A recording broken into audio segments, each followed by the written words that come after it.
Welcome to Right Brain Thinking in a Left Brain World with Monica of Monnica.com.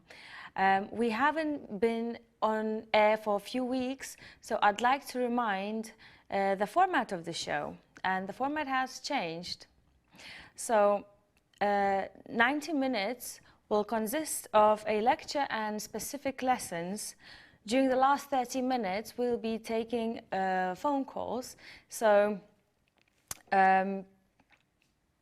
Monica will do intuitive readings, and you can send her any questions regarding to what it is that you would like to know in this parts of your life.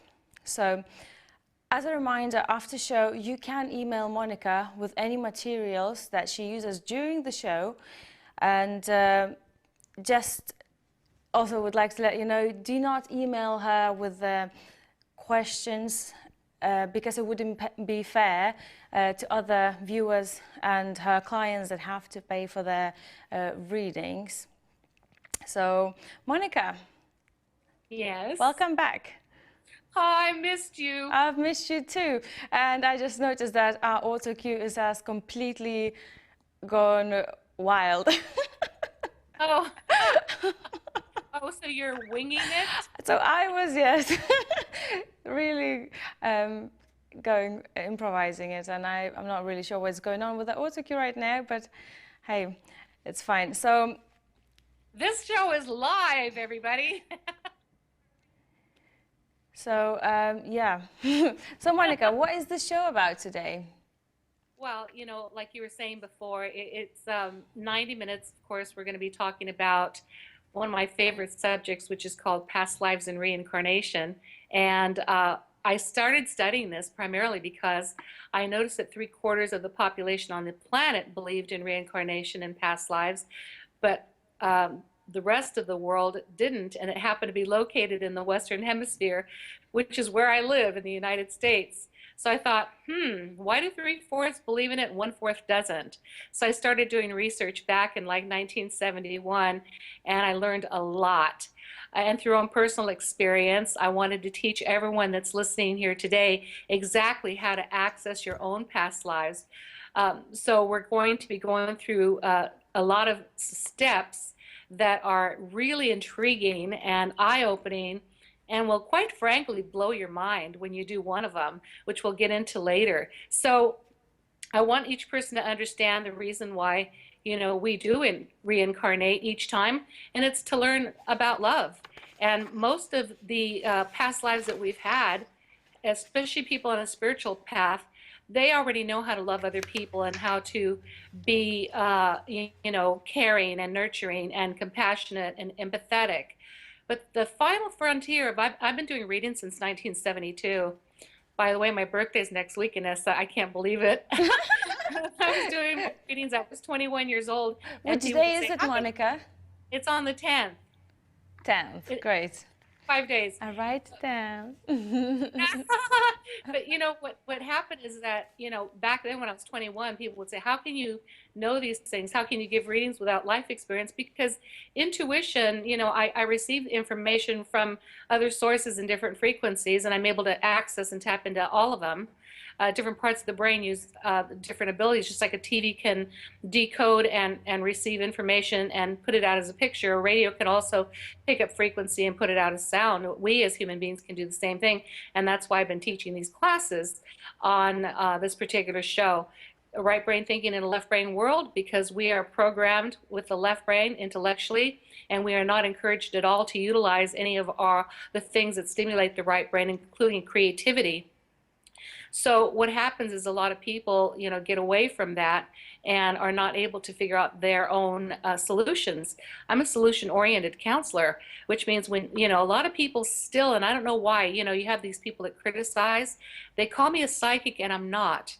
Go to my website, Monnica.com, and you'll see that that word's never mentioned except one time, because I'm listed in the top 100 psychics of America, and that's the only place you'll ever see it. I'm a solution-oriented intuitive therapist, and I also use past lives with my clients in order to find out why they have certain phobias, why they have certain fears, why they have certain areas where they can't excel, why they've got some, perhaps karma that they need to work out that they don't understand. The key is to get out of victim mode and to go into look what's not to look what happened to me, but look what happened for me.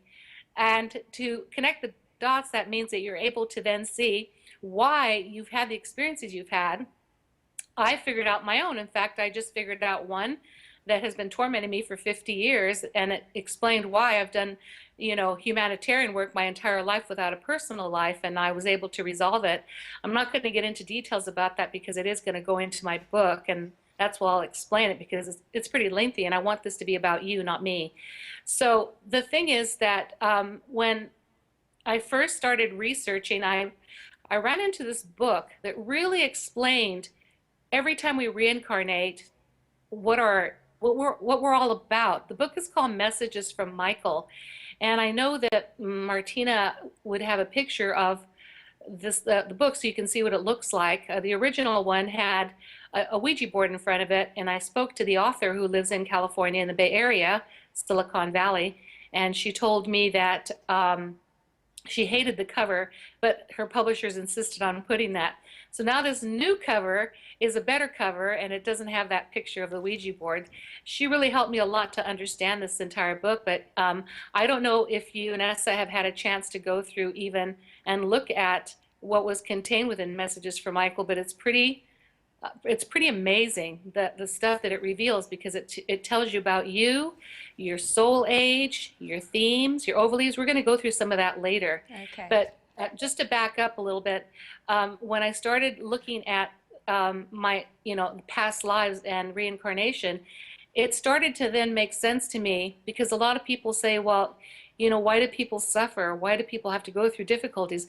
Why do things like concentration camps happen? Why is there one generation where there's genocide, or there's, horrible things where people suffer? Then I started looking at the aspect of perhaps, a person has done some pretty horrible things in a previous incarnation, and there's a way of balancing the karmic wheel, because that everything we put out comes back. Everything. And nowadays we're manifesting that karma really fast, and so when I look at people that perhaps even critique the show, or me personally, I look to see at myself and say, where am I critiquing myself? Where am I not being kind to myself? Because I found that the final frontier, and the reason why we're incarnating in this lifetime, it's not what we know, it's how we live our lives. So you can know everything about spirituality and say, oh, I believe in love, and then throughout throughout hatred, and when you throw hatred, you're actually not living the spiritual life at all. So it's not about what you know, it's how you live your life, and that's what I really got. So what I did is looked at these things that have happened to me recently, which I've never been used to ever before, and I looked at where have I been judging myself, and I really saw that in fact that's what we do the most, is we tend to judge ourselves the most, and we love other people and can be very kind to other people, but we're hardest on ourselves, and that is not okay, because why should we be so hard on ourselves? A lot of it starts when we were children, raised that way with harsh parents, and we continue to parent ourselves the same way. But then what happens is that we only undermine ourselves. I got a clear message that when we let go of fear, worry, self-doubt, feelings of not deserving, that we can have it all. But we must put ourselves at the top of a priority list, and to understand why we've had certain fears. Like I noticed for me personally, I've had fears of height, and I've had fears of, when I take a shower, I can't take hot showers because it hurts my skin. I can't drink hot drinks because it hurts my mouth. It's got to be lukewarm. And so I asked for that particular past life to be revealed, and I was shown myself being thrown and sacrificed in Hawaii, and as a virgin sacrificed in lava, thrown into a mountain, and I was about 13. And I've been invited to go to Hawaii so many times, and a lot of my family members go there over and over. I have no interest in going to Hawaii. And some people in their past lives they've had bad experiences, let's say in a particular culture. So in this lifetime, they may say, well, I don't want any Asian culture, it gives me the creeps. And so it could be because of a past life where they had a bad experience, or it could be, a lot of things in the house, like they could have had a past life during, you know, uh, in the south of France where they had all this gaudy porcelain, um, little tchotchkes and Mm. statues and stuff, and all they want is their house to be streamlined perfectly. They don't want a lot of things, but it's interesting when we start looking at ourselves to see the things that we love and the things that we don't love so much. They are connected with past lives. This also extends over into people that we absolutely love and we connect with immediately, and people that we absolutely cannot stand because we're brought back with both of these people to continue experiencing life with them. And also we're brought back with people that we've had issues with in past incarnations, so that we have the opportunity to actually resolve it and not have to come back and resolve it again in the next incarnation. So I found that even in my life in the 80s, I almost married a man, but there was conflict. And when we broke up, he said something very profound to me. He said, well, maybe next lifetime we'll be able to get this right. And that surprised me because he was very left brain, a workaholic. And I realized that, if we don't work it out in this incarnation, we do have an opportunity to come back again. I don't know about you, Anessa. I really don't feel like coming back to this planet again. I'd rather go someplace else. Me neither. I am so done with this planet. Yeah, Not because of I don't love it, as in I love the Earth as planet, but too much suffering has happened in here. It's like such a distorted version of what it could be like. yeah. That it's enough, enough. Let's go home. Yeah, and what happens is for a lot of us who are extremely sensitive, and for me, next week we're going to talk about this topic, but I feel a lot of empathy for animals. Oh, And the thing about it is that, and all they are is pure love. Amazes me. And people still want to hunt them, especially here in the country, southeastern part of the United States, where they are proud of being hunters. Oh my God, talk about a young soul. But anyway, I don't know about you, if you've actually examined your life to find out if you have certain passions and where did they come from, and yeah. why are you drawn to a particular culture. Somebody will say, I'm really drawn to this particular culture and I can't get enough, and then they end up marrying somebody from that culture, and that's because the souls recognize each other. And it has nothing to do with the skin. It's really their past life might have been there, or the soul recognizes each other. So That we is, sometimes go sorry ahead. to interrupt. That is very true. Say, I myself knew from 15 years old I'll end up for a certain amount of time in London, and that's what happened a few years later.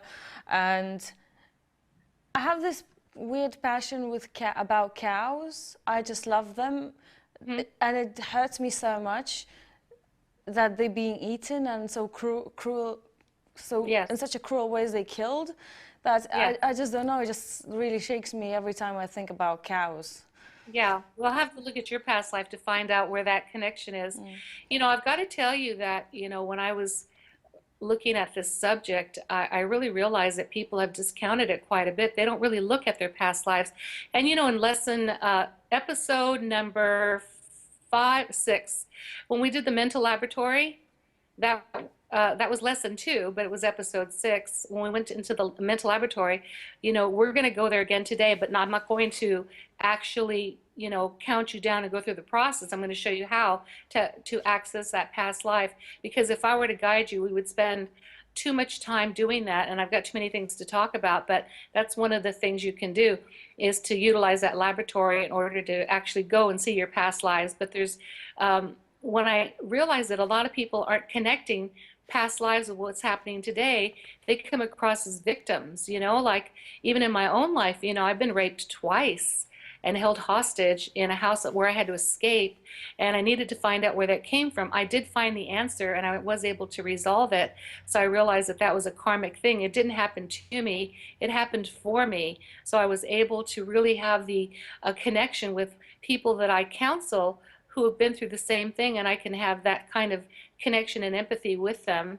But I realized that even though the world seems unjust, you know what? If we each take care of our space, Because a lot of people say, well, what can I do? I'm just one person. Yeah, that's everything. All of this, all of us, this is a universe. Our entire being is an entire universe. And when we really take care of that, everything, mentally, emotionally, spiritually, physically, we are in alignment with the universe that's out there. We're connected. And a lot of people are still in discordant because they have too many emotional things. And the primary one is the judge of the self, which we need to stop doing that. Past lives and reincarnation to me is fascinating because I use it for therapy. And when I use it for therapy, what I'm doing is I'm looking at why a person has an aversion to wearing, let's say, a tight collar or a turtleneck sweater. I can look at them and see that maybe in a past life they might have been, hung and killed that way through hanging. And that's why they don't like anything around their neck. There's still a cellular memory that we have. And other people who constantly have pain, let's say maybe in the wrist area here, it's always hurting them and they almost feel arthritic. I don't find out this information from people first. I actually go into the past lives and I can see that maybe they had their hand chopped off. And because of that cellular memory, they have problems in this area that it always hurts them. So I'm able to then connect. When I do my counseling, I look at the areas where people have consistent problems, challenges, and they don't seem to go away until we find out where they started. So sometimes we do have to go back and I check the the archived records, the Akashic records, to find out that information for my clients. But then of course they can also do it themselves, which I want to talk about later. I was talking about the book of Michael because when I read that book, everything made sense to me. It was really about, I wanted to know myself more because I've always been on this journey, about self-discovery and self-discovery. I said a word. I love the way you just made up a word. I just made up a word. Discoveration. Self-discovery, duh. And I needed to, like they say, when the teacher's ready, when the student's ready, the teacher will appear. There's a disconnect there. You and I are both having fun. I always do that as well, don't worry. Yeah, it's just, I own it. I don't care. I'm not going to judge myself for that. I am who I am, And so no one is perfect all the time. We're perfect in essence, and we're connected to perfection, and we are love. But we're still working out some of the kinks and stuff. But you don't go into self-judgment and say, oh my God, I just ruined my show because I said something wrong or whatever. Who cares? It's really the information that matters here. It's not even what I'm wearing or whatever, even though I've been judged for that too. But that's okay. You have to laugh at that, really. I do, because the only time people are hurting them, when they throw those kinds of things, they hurt themselves, not me. That's it. Hurt people, go and hurt people. Only the ones who are hurt, then they go out and hurt others. Yeah, exactly. And really, that's exactly right, Inessa. That's a very profound way of saying it. So it's kind of like, well, if you want to undermine your life, hey, have at it. If you want me to be your target, that's fine with me. I don't care, because I know I'm very sure of who I am. So once I started to study messages from Michael, I realized that there's different levels of souls. And the thing about Michael is it really breaks it down, and it's a kind of book that you really are you're not going to be able to put it down because it's intriguing.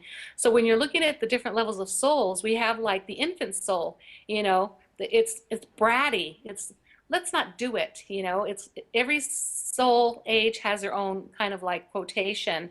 The baby soul, it's do it right or don't do it at all, they're judgmental. And I find a lot of baby souls here in the States. And I also find a lot of young souls, which is the next category, do it my way. You know what I mean? They live here as well too. Can you imagine? You know what? When you were talking about, you kept feeling you were going to be in London. Since I was 10 years old, I always felt that I was going to end up in London, or I was going to marry someone who was British. And so I think maybe when I come back to England in October, maybe I'll go husband hunting. Maybe he will find you. I find that you don't have to hunt. They just come in the right time. Well, you got the energy and you attract it. So maybe at the Wembley event, who knows? I think I'm ready though. I've never been ready for a marriage, but I think I am ready now. So the baby soul, do it right or not at all. Young soul, do it my way. Mature soul, do it anyway, but here. do it any place but here. The old soul, do what you want and I'll do what I want. Now, when I read that, I thought Yeah. that was me. I'm an old soul. The Hmm. transcendental soul experiences others as itself. It can enter the physical body and displace an old soul at any time during the life cycle. Seldom they ever seek formal education, but will continue unless education interferes with purpose. It does not affiliate with any religion, popular dogma. Its presence is enough to provoke spiritual, philosophical, or cultural revolution. And you can grow within one lifetime. You can move from an old soul to a transcendental soul, or from an infant soul to a baby soul, and so on. And then there's the infinite soul. This is the causal body. The high mental physical displaces the old soul, and sexual activity ceases. Can you imagine? Actually, I can. I can. Okay, well, yeah. I mean, I can't imagine. That's imagine. Who would want to? I mean, I guess I'm not ready for that yet. I mean, I'm a Latina. What can I say? You know what? We're like passionate people. Like we say, "Ay Dios mío," which means, "Oh my God." All right. So anyway, they direct their energy in one direction, and they don't care to participate in that type of activity. So I've been moving into a transcendental soul. There I go again. Because I have felt a higher calling and a purpose, for so many years. But as you continue looking at Michael, there's levels. There's 1 through 7 different levels, and the first level is the will, and again, it's a younger soul, and there's no sensory acuity. Sensory acuity means that you're not even aware of how your behavior affects other people. And oh my gosh, I've seen a lot of that recently, that people just are cold. And it's like, Mm. if you're trying to teach love, why is your behavior so cold? Why do you do the things that you do? If you're either going to love and you take care of your space, and like I said, this is a universe that we have here on all levels. When we take care of our space and come from a place of love and self-love and love of others, we change the world that way. So each person has power, a lot of power. That's what this show is about, really. When the other shows on The People's Voice talk about a lot of events and a lot of the things that are happening and making people aware, I like to work with the individual. Take care of your own space. Become that person. Like they say, know thyself, become thyself. You are love. So be loving, not only toward other, but toward yourself, and stop criticizing, and actually don't watch the news. Stop judging this planet and saying, look how horrible these things are. Start saying, I surround them with love. I surround those people that have this agenda, I surround them with love too, because that actually breaks them down. They don't have any power. If you feed negativity out, hatred, anger, throwing arrows, you're actually feeding into their agenda. So why bother even, saying that you are a spiritual being when you're actually not? Well, You know? we are spiritual beings having physical experience. So in that sense, we are spiritual, no matter how ignorant we may be, but we may not be aware that we are. Well, Or we may think that we are. I totally agree with what you say, because that's one of my favorite sayings. The thing is that people say, "Oh, I'm spiritual," and I'll say, "No, actually, you're not. You're not, because you're not living a spiritual life. You are actually living a human life. You are a spirit, yes. You have a body, a mind, and emotions, but you are not living a spiritual life because your actions are contrary to your words." And my mother always said, "Who you are speaks so loudly, I can't hear what you're saying." So when I say it, when a person says to me, "Oh yeah, I believe in God and I'm spiritual," then why aren't you acting it? Because it's really about the actions. It's about what you do, not what you say. That's what matters with me. So the second level in Michael's teachings is, the second level learns to respond to emotional centering, and it's all about stability and balance. The third one is more awareness of ramifications for its actions. This is when a person's starting to get a clue. The fourth, gather, the fourth gathers its knowledge and establishes foundation on which to build achievement. The fifth level, when I came into this world, I was a fifth level old soul. Integration begins, and because I started very young. I was doing readings from the time I was, gosh, like 12, 13, something like that. See, the fifth level, integration. It begins and all before becomes and understood within the context of nature, of cycles, expansion, and adventure. But then I started to progress and I moved into the sixth level of integration, becomes conscious awareness. And this is the most difficult phase that takes the longest to work through, and it actually did. The seventh level is most bring all previous lessons to bear before going into the next cycle. And actually, that's what I just figured out from past lives is all my lessons. And I was able to really grasp and connect all the dots as to why I've been through the things I've been through. Now, one of the things I wanted to talk about is that, we also have different roles in life. And in the next segment, we're going to talk about those different roles in life because everybody comes back with the same theme. And interestingly enough, we don't change themes. We stay the same. And that's kind of interesting to me because it all makes sense, So what I wanted to say is, Inessa, even when we're going to talk about those roles, do you have any idea, like, how old your soul is at this point in time and what level you're in? I think it's between the fifth and sixth because I can really relate to the old soul saying, you do what you want to and I do what I want to sort of thing. But then also the transcendental soul, it really, I always see, or most of the time see situations as from the perspective of all is one, therefore you are me, I am you. So I can really feel every other person and see their perspective, as well as I definitely didn't seek formal education after school because I didn't want to be programmed further, and it took some time to unlearn all the programming. Yes. So. You know what I got, my spirit guide just told me about you. She said, tell her that she started off being a sixth level old soul, which is actually pretty advanced, and moving into the transcendental phase at this point in time. So my feeling is that you're kind of like between the two. That's how it felt to me. Yeah, and you're little by little you're integrating, bringing previous lessons and learning more about yourself, which is really good. You're like a sponge, and you're not only a great student, but you're a really great teacher as well. So it'll be interesting to see, what your role is and what your essence is in this lifetime. If it's probably maybe the same as mine, That's why I think so, because from the young age, from the 5-6 years old, or even younger, I always knew I obviously came here for purpose, which is obviously to me, and which is very similar to yours, so I'm not going to go into details, but hey. But you know what, that's why we're paired together, Yeah. So yeah, we really do. And just remember, before we go to break, that as people are watching this, look at your life and see what you love and what you don't love so much, and go for what you love, because a lot of people make decisions based on their intellect. Even choosing their career, they make a left brain decision because they go, okay, well, it's going to pay well, it's going to do this, and it's a safe route. It's actually the path of less resistance, but some people are very practical, so they have to make that. But if you look at your purpose in life and say, do I have a purpose that's driven toward humanitarianism? Do I have the purpose to serve others? Do I have this purpose to want to make a difference in this world, to leave a legacy? What is my purpose? Because you know that there's people, even in my own family, that just work to make a living, to go out and play, go on vacations, have a good time, and they just enjoy themselves, and there's nothing wrong with that. They don't have a calling.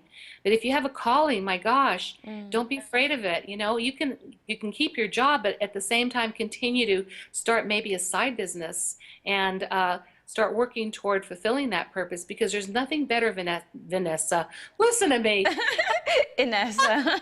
It's okay, darling. There's nothing better, Inessa, than to be living your purpose and making that your vocation and your work and your career, because you never get tired of it. I mean, I'm going into my 43rd year of service, and I love what I do. That's really cool. That's kind of like having the best of all worlds, because I get to do what I love. I'm doing exactly what I came here to do. I got to work out the kinks, and wait to read my book. Oh my gosh. Is it out already? No, honey, I'm writing it. Are you writing? Sorry. Yeah. No, I have all the information, but I just have to put it together. It's called The Journey of a Happy Medium, and it only took 62 years. I live the part only 62 years. Yeah.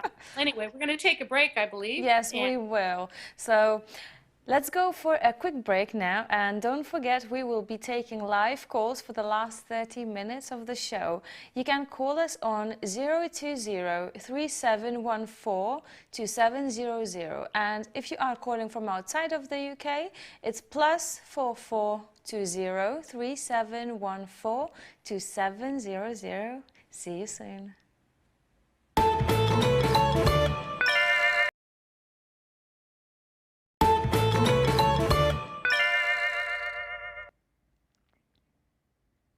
Welcome back to Right Brain Thinking in a Left Brain World with Monnica Sepulveda of Monnica.com, and that's with 2 N's. If you missed our previous shows, you can still catch up and watch them, and you can find them on YouTube. So just type in either Monnica Sepulveda, The People's Voice, or Right Brain Thinking in a Left Brain World. And the new format show starts from episode 5. Monnica, welcome back.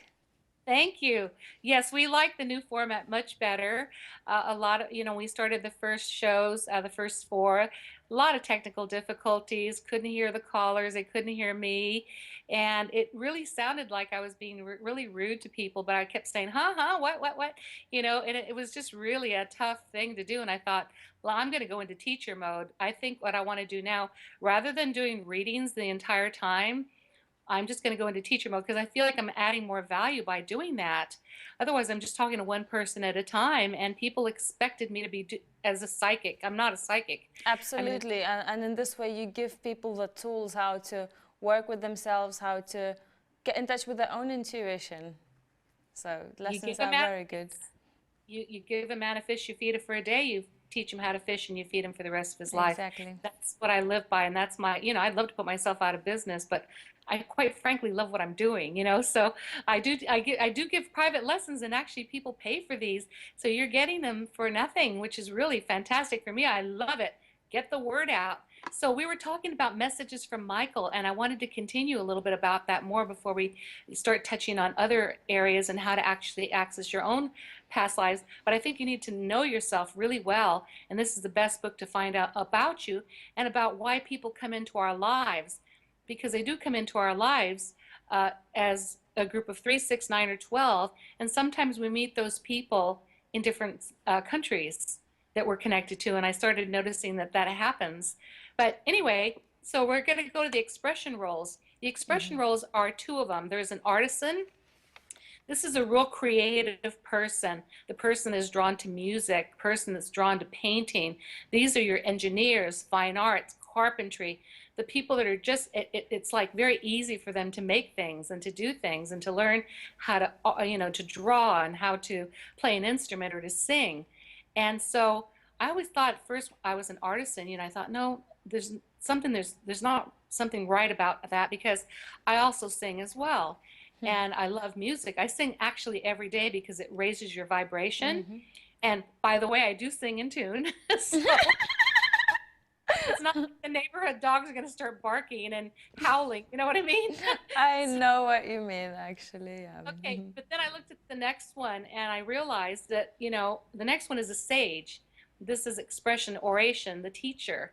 And what I found out is that the sage is the exalted artisan, which then made sense to me, because I thought, okay, that's why I enjoy music. That's why I love drawing. That's why, remember we covered, I think we covered color therapy. And I even talked about mandalas and how much I love to color those. And that's in one of the lessons. I don't know which one, just watch them all. They're good. Anyway, so as a speaker, I easily can speak in front of people. And you know what? A lot of people are afraid of speaking in front of people. They're so nervous. And I can give you a tip on that. Just when you get up there to speak, just say, remember in your own mind that they're there to listen to what you have to teach, because you know more than they do. But just immediately say, I'm really nervous today. I don't know why. Does anybody ever feel like that, coming up and speaking in front of, 1,000 people? Do you feel kind of nervous? And I'll guarantee you that everybody will raise their hand. But you know what? The key is to be yourself, vulnerable, and to just let your personality shine. You don't have to be perfect. You just have to be yourself, because authenticity is really what makes the way, it makes the way for us to connect with another human being, because they'll say, hey, she's just like me, or he's just like me. So as a sage, I've been doing this for a long time. I've done a lot of radio, a lot of television since 1977, and it's very easy for me. I really enjoy it quite a bit. So the next group is called, the next two groups called the inspiration roles. So a person might be a priest, and they're there to serve for a higher purpose. They're the exalted slave, actually, which is the next category. It's actually within this category. You have a desire to counsel and uplift people. So it doesn't mean you have to be a priest, but you have those desires to really want to help humanity. It is humanitarian work. And so at first I thought, well, I wonder if I fall into that category, because it can be a little confusing, but once you really look at it, you can figure out who you are and where you, and I do readings, these kinds of readings so that people can figure out who they are, because I receive it intuitively. The next one is called the slaves. And the slaves also, they're of service to humanity. They have their honored guests. They serve the world, but it's not in a form of, like a priest. It's in an everyday life, maybe in medical. It could be, the thing is that I also find that each one has a positive and a negative. So the slaves that are, let's say, not as evolved might be going through bondage, being held captive or whatever, like what happened, many years ago here, hundreds of years ago here in this country with slaves, and in other countries as well. And some of them are still doing it, but they're playing out their role. The action roles I find very interesting as well too. The action roles are, a person comes through as a theme of a king, the warrior. It's a warrior that's exalted, and their ability to influence and motivate. They always seek to guide and rule, and they feel a place like they need to be maybe president of a country, but that's called the king role. They need to be in front and center and making a difference that way. And then the warrior, these are the people that they have strong convictions, and they are not going to change their mind no matter what until they find that there's a need to. They're extremely loyal, and also they have this instinct to try to command and to explore and to really, a lot of these people end up going into military, actually.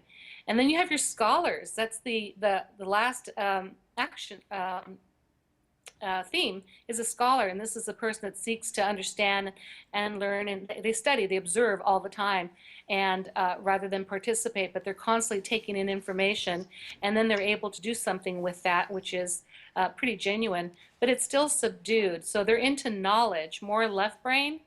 That's not me. Anyway, so when you look at your own a particular essence role, would you say you're an artisan, a sage, a priest, a slave, a king, a warrior, or would you say that you're a scholar?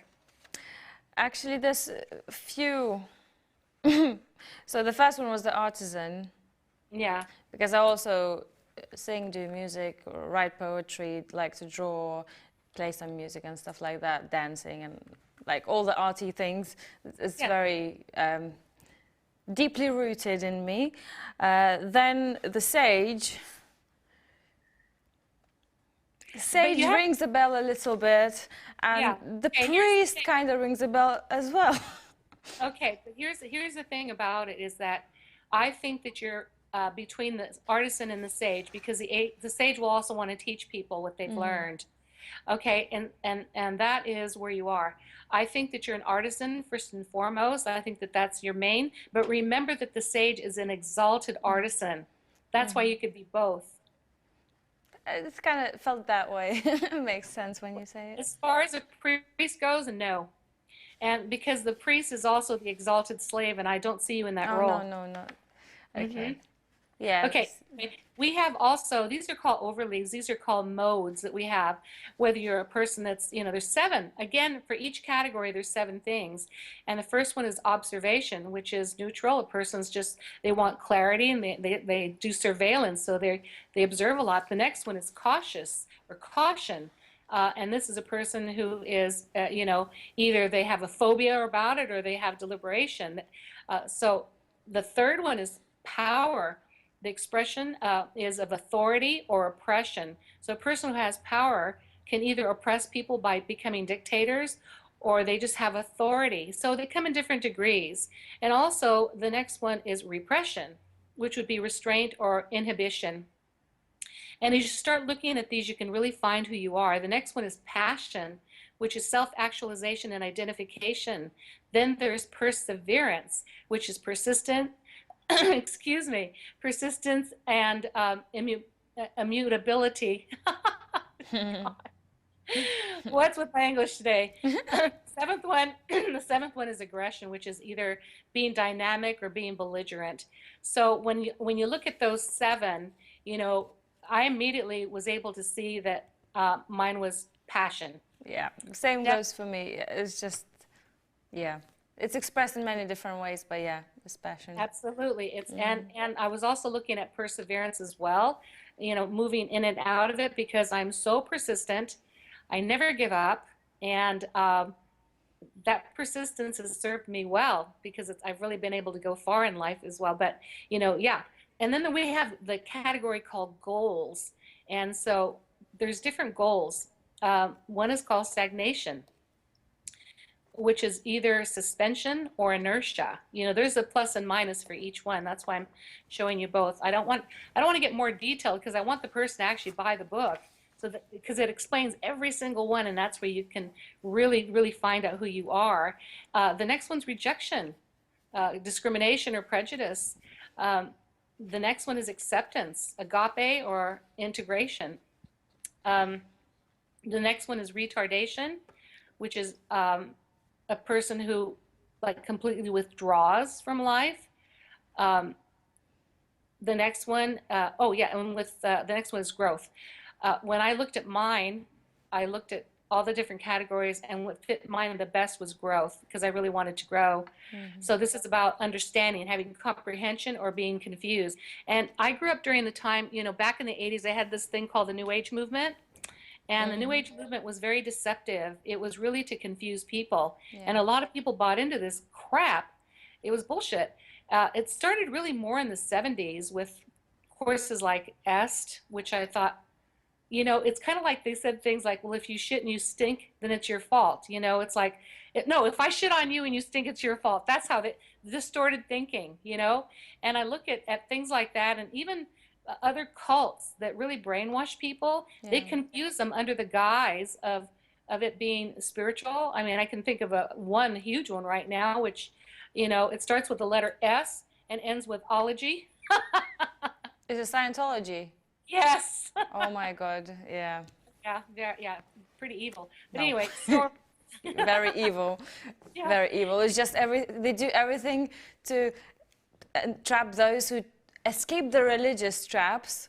They're trying to catch on to those who kind of want a bit more spirituality. And yeah, exactly. Anyway, there's the next one is submission, which is either devotion or subservient. And unfortunately, there's been too many women that fell into that category. Well, my husband won't let me buy a new pair of shoes. What do you mean he won't let you? What do you mean he lets you?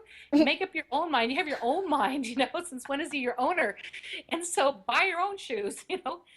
Or it's so funny because I don't feel strong enough, so I have to, you know, help build him up and to get back, you know, in the driver's seat of life. Because that particular category is not really, it's not, there's not anything positive about this, you know? I don't see nothing positive about it. And the last one is dominance, you know, and that would be leadership or dictatorship. So, you know, this is a way this is what we do in order to reach our goals. We you know, we use these things here. But really, when you look at them, it's there to help us get past, when we understand where we are, it helps us get past the things that are challenging us. The attitudes in life also, there's 7 within that. There's a pragmatist, who's a person about practicality or about dogma. And so for me, dogma, no thank you. No way. And being practical has its good points, but still, that can also keep us stuck, you know. The skeptic, No. like I always say, for those who believe no evidence is necessary, for those who don't, no evidence is possible. The skeptic is going to be, you know, suspicious, But an open-minded skeptic is a person who will take the time to investigate. So that's really cool. Then there's the idealist, the person who expresses themselves in that way, which is, I don't think I'm an idealist. No. Do you? Abstraction? I don't think you can be idealist, as in, No. you know, No, yeah. that's no. Okay, the next one is here we're sitting diagnosing ourselves while people are saying, move on already, you know? Okay, Yeah. the next one is being stoic, tranquility or resignation. You have a choice between the two because everyone has a flip side of the coin. Every single one has a flip side of the coin. The next one is a spiritualist, verification and faith. When I looked at my own, that's the category I felt into. I'm an ordained minister also with a metaphysical church. And metaphysics is what I studied since I studied reading Florence Schind's book from the time I was 16. I was attracted to a metaphysical church and I became a minister with the metaphysical church because I quite frankly feel that that's more comfortable for me. And it basically teaches, you know, things that we are one with the universe, one with higher power, spirit, you know, some people call it God, the source, Yeah. the I am, love. We're connected to that, so we're one and the same thing. But a lot of people, they disconnect with it, you know, they don't stay connected. And it doesn't leave us, we leave it, we disconnect from it. So I found myself spiritualist, yeah, that's me. And then the next one is cynic. And boy, there's a lot of those. That's a person who's contradictive or, you know, they're just don't have anything nice to say at all. They find fault with everything. And that's really a shame because they probably belong in the baby soul category, you know. But still, you have some old souls that can still be cynical. You have people that claim that they're spiritual, but then they're cynical about things. So there's just what I like about this book is it tells us where we need to make the shifts and the changes, you know, so that we can grow out of that and go into the positive side. Then the last one is the realist. This is a person that's perceptive or supposition. Uh, you know, there's a lot of realists as well. Fine, that's okay with me. I don't judge any of them. I just look, this is where you are, make the changes necessary. And like I said before, the book is written in a way where it really explains each one of them. And then we have our centers, again, 7 within each category. We have the instinctive center, and I found that for me, that's where I was coming from because I've always been very intuitive.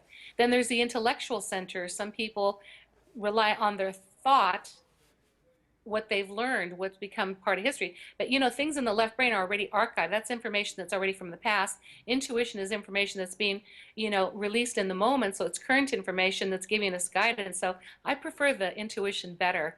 There's also the higher intellectual center as well, integration and telepathy, which is that's, you know, using both hemispheres actually very well. The emotional center can really, you know, it's necessary, but it can also make a person a little bit too weak if they let the emotions run. So it's sensibility and sentimentality. Higher emotional center is empathy and intuition. And at first I thought, I wonder if I belong to that one. The higher, you know what I mean? You have to really look at these. But when you actually read what it says and it describes it, then you're able to pinpoint it. Sexual center, amoral or erotic. I guess that would be our strippers, right? Or Well, prostitutes. darling. You know, Not the only, not only. ladies that work in a brothel. I probably had that in my past life as well.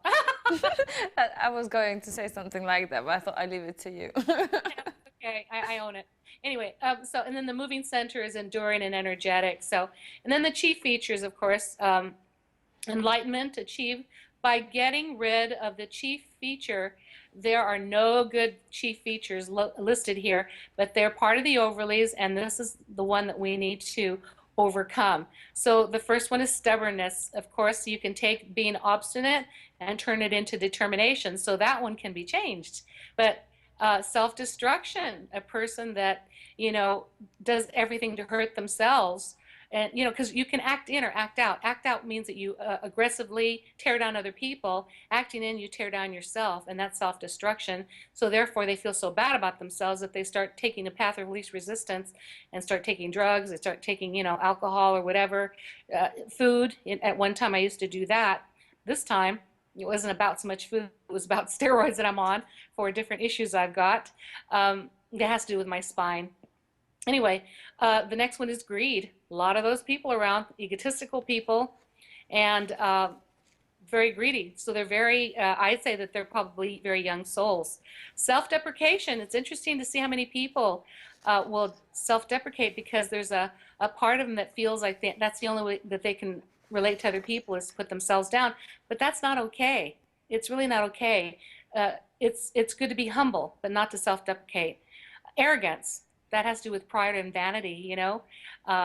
Again, that's a person who has an ego that's out of control, that is actually manifesting their own insecurities by showing themselves to be arrogant, and it's a cover-up more than anything else. So again, like I said, there's nothing positive about these at all. Martyrdom, oh my God, my favorite quotation when a person's into martyrdom, oh, you know, I have to do this for everybody else. I'll look at them in the face and say, you know what, get off the cross, we need the wood. You know, have you ever heard that before, Anessa? Are you with me, Anessa? Yes, yes, sorry. Just Martina was talking into my ear. Oh, okay. Got Well, distracted. one of the things that I said about martyrdom, I don't really feel that that is.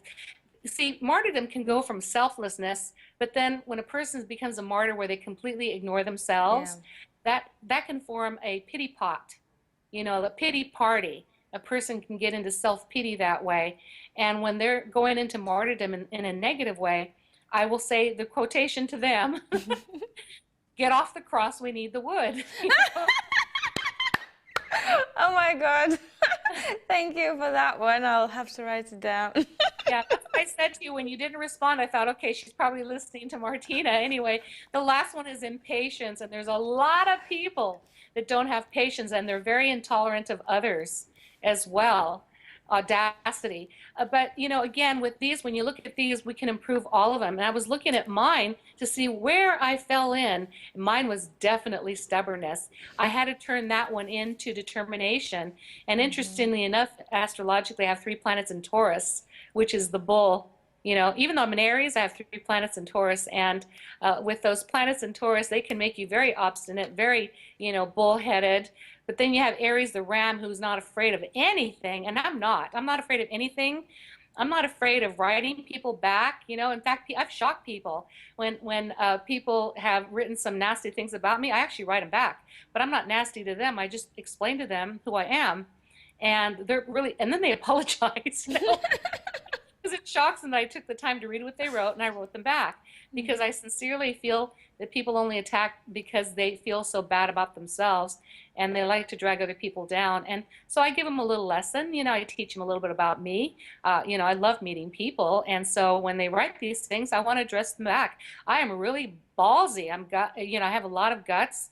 I'm not afraid of anything, and I do confront people, but I don't do it in an aggressive manner.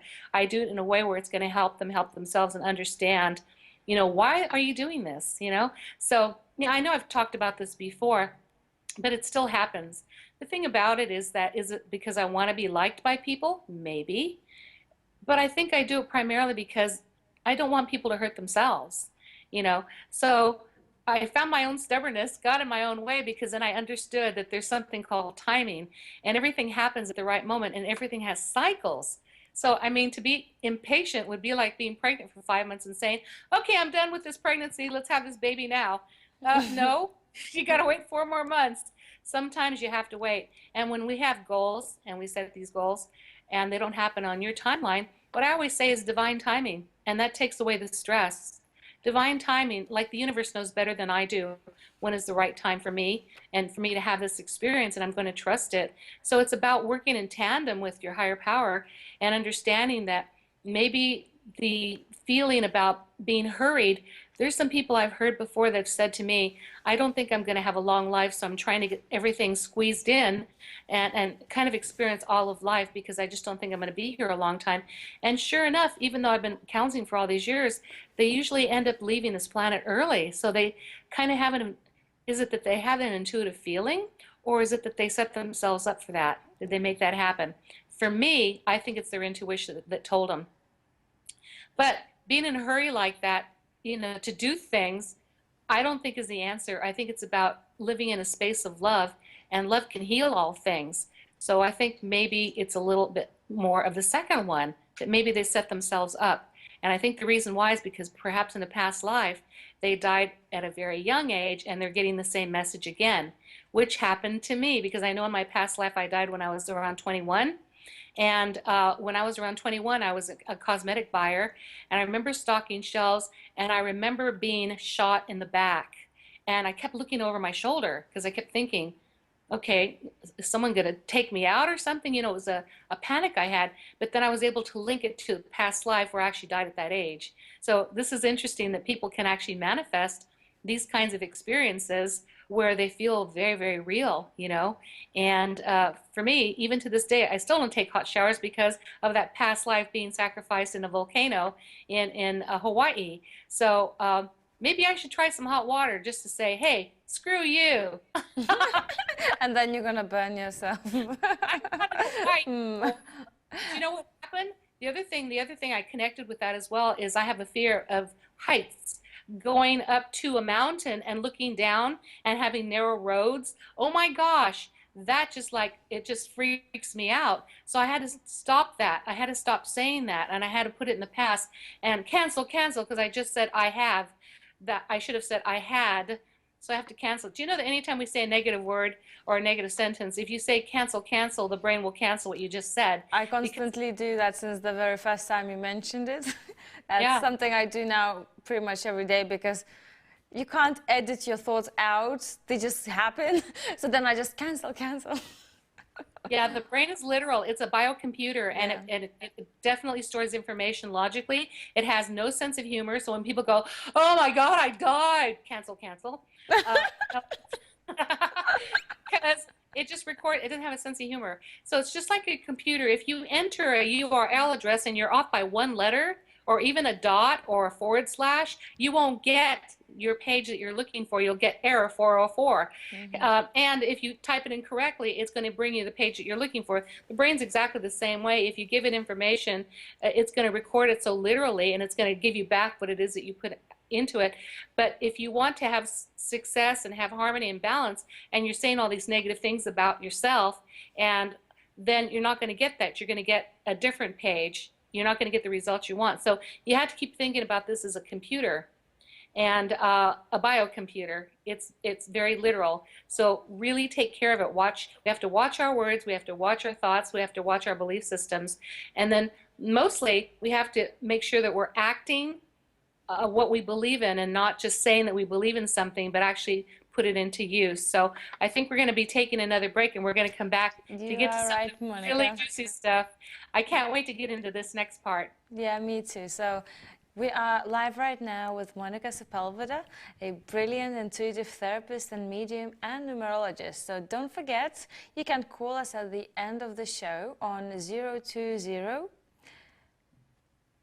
714 2700. See you after the break.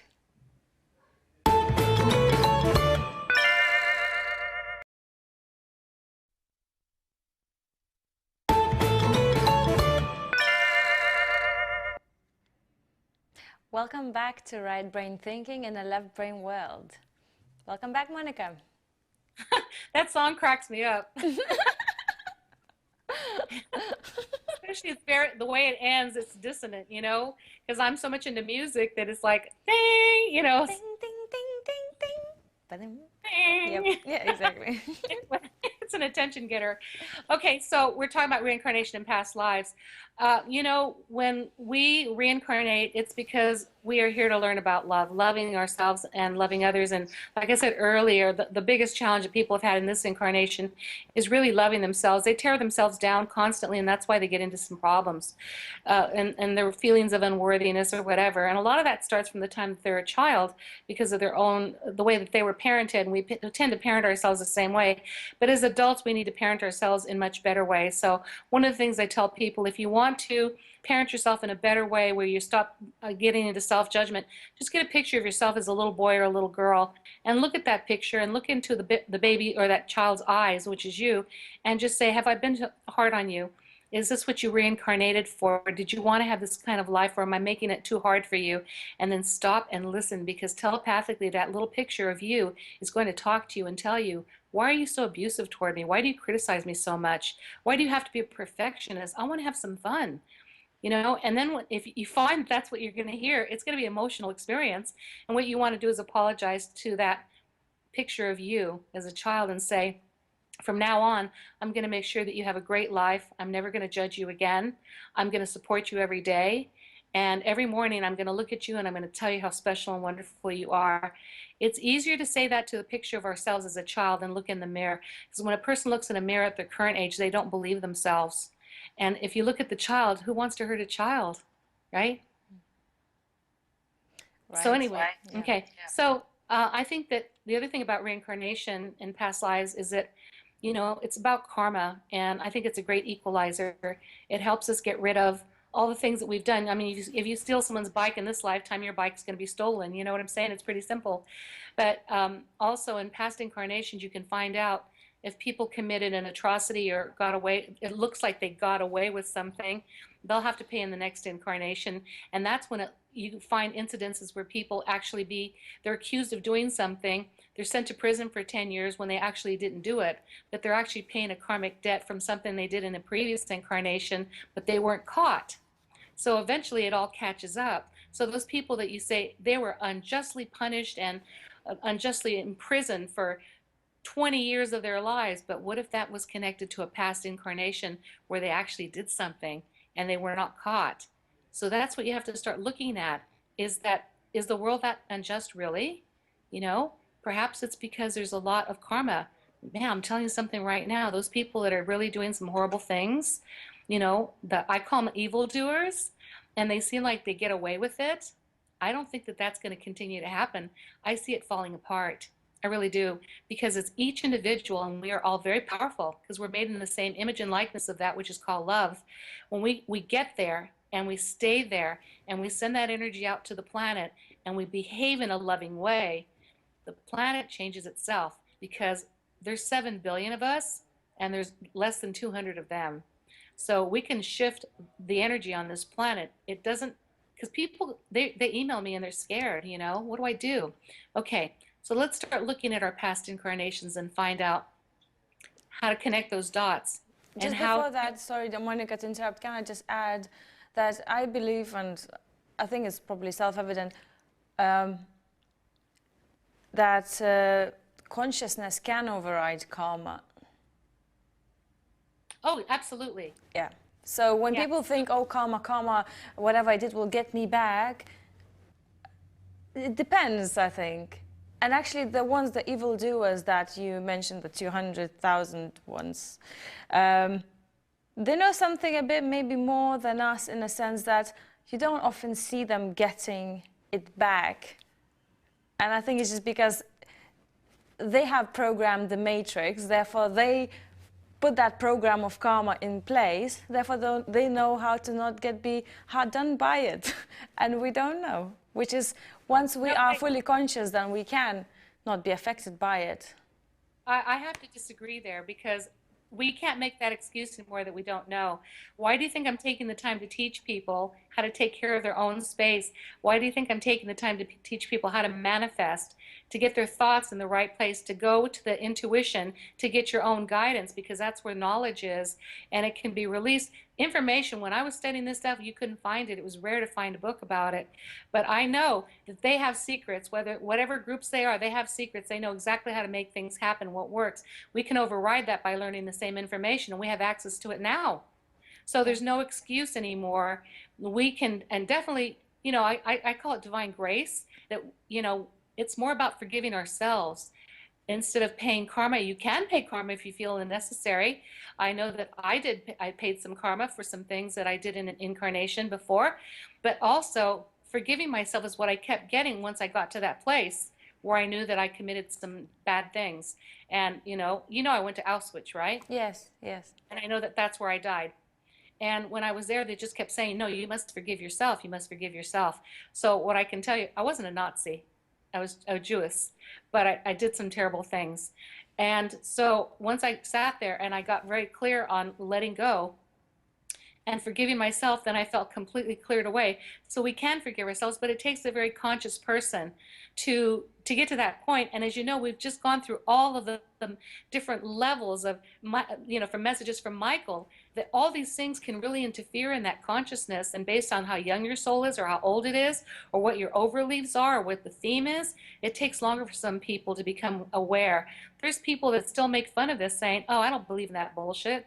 That's just a pile of crap," because they're so left brain. So what you do is just send them some love. That's okay. And what I do, even in my own family, those that are clueless, I'll just say to the universe, open their minds so that they're open for new information, so they have peace and harmony as well.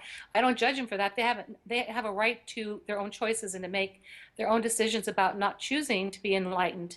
That's okay with me. But I still say a prayer and say thank you for taking care of my family member, so that they become more enlightened and so they're open to new information. And it does work when you do that. So my feeling here is that we don't have an excuse any longer. If you are learning and studying some of the things that I'm teaching, and that's what my work is about, even when I do readings in an essay, that I look at the problem and I go right to the solution. Yeah. And then after that, I can do the prediction, you see, because I don't just predict out of pulling something out of my ass. What I do is I look at the problem that the person's having, what the block is, neutralize the block, add the solution, and then I can predict, by doing this, this is what's going to happen to you. That's the difference between my work and what separates me from other people in this country, the United States, than other people on the planet. My work is not just about predictions. It's about helping people get rid of what's in their way, connecting it to a past life, perhaps if necessary, and instilling new tools to be able to then manifest what it is that they want. Because we don't have to be an effect of what happens on the outside. We can be in control of, but we can learn from what happens on the outside, because all we have to do is look inside and see where we need to make a shift. Wherever our attention goes, that's what we're holding on to in our mind. So with that said, I wanted to show you some ways to access your own past lives. There's 3 ways that are really, really effective. The first way is just to ask yourself to have a dream about your past life. And it may not come to you right away. You may have to ask every night for a month. But all of a sudden, you will know when you have a dream about your past life, because you will know that it's you. What's interesting is that you want to look at your body to see if you're a male or female, because you could be the opposite sex. You have to look at your hands, try to find a mirror, see if you're a child, see if you're an old person, see if you're a young person. Get as much information about yourself, and then look immediately in your dream, because you're very cognizant, you're very aware, and you can navigate. Look to see where you are. Look at the culture. Look at the time frame. Have cars been invented? Are they still, on horses? Is it Babylonian times? Look at your surroundings, because you can find out what era you're in. And if you're in a much more, current era, you can look for a newspaper to find out what year it is. And so you can get a lot of information, because when you ask to dream about past lives, you are basically on a ride, and you will see it all. But you also want to make sure that if it was a difficult past life and you had a terrible death, that you say specifically to yourself, I don't want to come here to feel anything. I just want to observe it. So you're still going to be watching yourself. Okay? You can separate and not have to go through. What if you were drawn and quartered? Had to go through the Inquisition. You don't want to feel any of that. You can watch it, but don't go through it at all. Do not attach emotionally. That's not fun, because you'll wake up just completely messed up, So, and even when we go to the second method of finding past lives, this is where we go into our mental laboratory. Do you remember, Inessa, that when we went into our mental laboratory, we had a conference room, and there was another door there, remember? Yes. And in that second door, people can come and join us in our conference, so we can have conversations with them, so they can guide us. They can be spirit guides, they can be angelic forces, they can be ascended masters, they can be archangels, they can be family members who've crossed over. They come through that door. But guess what else you can do? When you open that door, you can actually find past lives from there. And this is what you do. It's very simple. What you do is you see, like, when you go on an amusement park and there's rides that you go on that go really fast, okay? Well, it's like a cart, right? And it's on wheels, and there's a track. So what you do is you can have someone join you to help you, maybe a spirit guide if you don't want to make the journey by yourself, but you're going to see one of those carts there. and it's on wheels, and there's a long, long track, and you're going to sit down tightly, and it's going to strap you in.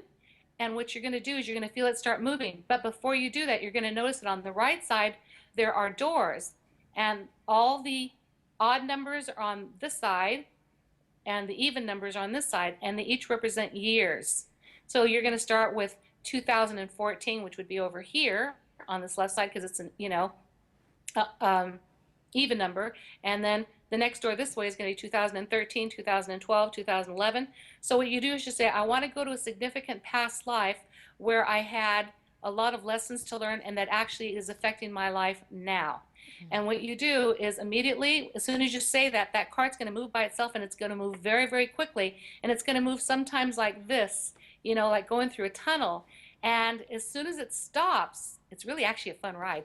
When it stops, it's going to either turn to the right or turn to the left, and it's going to face one of those doors. And I want you to look at what year it is. Then you're going to step out of the little cart, stand in front of the door and open it, and you're going to be right back to that particular lifetime. And I want you to look for some things. I want you to, first of all, find yourself. And then I want you to look at the people around you, take in as much information as you can. I want you to be like a spirit going back into time and observing what's happening during that era. And then I want you to find familiar faces, people that you're related to, and ask them telepathically, are you related to me in this lifetime, or do I know you in this lifetime? You seem familiar to me. Ask questions. Find out how you passed away in that past life. Look to see where you are. Get as much information as possible. And then immediately when you're done, go back into your little cart again. It's going to turn and it's going to take off and go to the next lifetime. Now, at first you feel like you're making this up, but actually you're not, because we're not capable of making things up like that. We're actually receivers. And when you believe that, and you know that you're a receiver, you're going to receive so much information about yourself, and you're going to travel far. But I would only maybe look at 3 past lives every time you go into that laboratory, because it's a lot of information. Because when you're finished with that, you want to be able to take notes. And that sounds really exciting. Oh my gosh, you have no idea. The stuff that I learned, oh my gosh, it's amazing. But I want to know everything. I want to know how I passed away. I want to know people that were around me and who I know in this lifetime. Maybe somebody did a number to me, and boy, I'll tell you, you just really, it's like our life starts to make sense. So when you do that particular one, it's a lot of fun, to do it. Now, if you have a very troubling past life that you were able to locate, where the person was very, very weak, and in this lifetime you're very, very strong, there's a process I have where you can actually heal that, so that that past life doesn't keep interfering. Because what it can do, as strong as we are, we can still be sometimes too scared. Because what if it doesn't work? What if it fails? What if I can't find this, or the right person for this? Or we do too much of the what ifs. And a lot of times that uncertainty comes from that past life that didn't have confidence. So what you do in order to fix that, this is a great process, is you go in your mind, you visualize yourself walking into an empty room, and you notice that there's a circle in the middle of it, and there's 3 doors. You walked in from this door closest to you. There's a door on the right side, and there's a door directly in front of you. The door on the right side, you invite whoever you want to come in to work with you to heal that particular past life, because it might be bothering you. So it could be a family member who passed away that you really miss. I would invite my dad.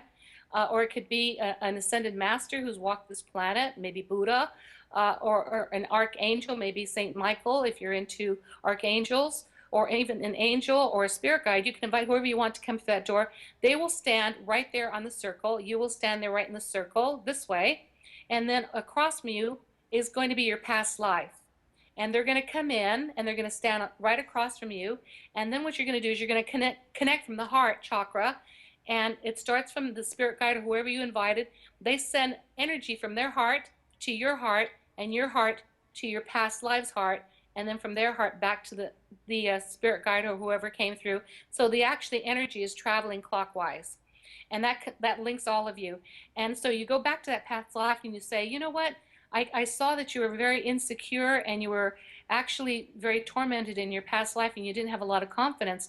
But look, this is me. This is you of the future right here standing in front of you. Look how good we did. Look how far we've come. So you don't have to feel insecure any longer. You don't have to feel bad any longer, because look at who we are today. And I want to reassure you that you are safe. So I'm going to invite you, if you want, to step into my heart right now, and then visualize them. If they say yes, that they want to, and you can see them smile, they may not talk to you, but they will listen. And if you want to, you can bring them into your heart and say, I'm going to anchor you right here to always reassure you that you are okay, that you are safe now. And look at what we're going to do in the future. We're going to do great things together. And that's how you integrate and get rid of the one that used to torment you is now feeling safe because you're them in the future, right? Mm-hmm. So when you do that exercise, it really does a lot of healing. And you can also take that same technique if you've had a very harsh parent who was abusive. You can actually have them come into your space and have a discussion with them and just ask them, why did you do that? I need to understand it. And then what you do is you have this time together where he might reveal or she might reveal that there was a past life incarnation that brought about you attracting that parent, and so they connect the dots for you, and that's when they talk and you want to listen, and at that point in time you can make amends and you can actually heal and forgive them and vice versa, because I know a lot of people that I work with are victims of sexual abuse, of beatings, a lot of horrible things, but they're able to make peace by using that method. So that works for two different things. The third one is really, it's going to blow you away. It's the use of a mirror, and I think Martina has a picture to put up for you of the size of mirror that you want to use in order to do this exercise. Yes. Okay. It's on. Okay, when it's no longer on, let me know, okay? Because Okay. I want to show you the one I use as well. Okay. What I do is I like to do this exercise in the evening when it's dark, and I either light, two candles and I put them behind me, or I use a red light or a blue light, but I make sure that the light is always behind me. I don't want to look at a light bulb, and I don't want to look at candles because that's distracting. Mm-hmm. So you have to make sure that that lighting is very dim. Turn off all the lights and just have that. Yeah. You may want to have somebody. Sorry, Go ahead. which mirror do you use, Monica? Okay, is the picture down? Yeah, it is down. Okay, I use this one right here. Okay, Mm-hmm. can you see? Yeah. Can you see? Yes. Yeah. Okay. All right. The reason I'm showing you this is because it's the size of the mirror that I want you to look at. It's got to be at least, like, I guess this is 10 inches, okay? And so that's why I had the picture, because I think the picture also reflected around the same size. Yeah. Anyway, so you want to use that. And then what I do is make sure that the lights are behind you. I would suggest that you invite your spirit guide to join you, or maybe another human being, because what you're going to experience when you do this can be a little frightening and disconcerting. What you're going to do is you're going to stare at your eyes. Don't look at your face, just your eyes. And what happens all of a sudden within a few minutes, you may want to squint your eyes a little bit if they start, like tearing up or whatever, but this happens pretty quickly. Your entire face, everything in the mirror is going to turn black. You won't be able to see yourself at all. And then all of a sudden it turns light and you're looking at a different face. And because you're saying, I want to see my past lives and what I look like, you're going to see a different face. You're going to stare at your eyes, but then you're going to look at the face and you're going to see somebody completely different. And you're going to be able to get some information that way. That's very interesting, because I was doing that practice since I was maybe 11 or 12 years old, but I didn't know what I was doing, but I was just intuitively looking in the mirror in my eyes and seeing all those faces, not sure what they were, but yeah, they're past lives. And so then what happens is that it's going to turn dark again and you won't see anything, and then it'll turn light again and you're going to see a different face. But it's still your eyes and it's still you, but you're going to see it completely. And it happens pretty quickly. Once you start doing this for a while, you're going to notice it, the lightness turning dark, and then the next one turning dark. It's going to happen pretty fast. And you're going to get very weird sensations as well with your body as you're doing this. But sometimes the faces that you see may look a little bit alien, maybe another galaxy, because we don't just reincarnate on this planet, we reincarnate on other galaxies as well. I mean, the Milky Way is just one of, billions of galaxies, and we incarnate in different places, not just here, and we don't look human. So there's a really good series right now called Cosmos that it's running in the States. Oh my gosh, talk about learning and understanding what this universe is about is massive. And so when I was looking at each one of my past lives, I remembered that when I was finished, I wrote everything down because that's when I was able to say, okay, I want to know about that past life.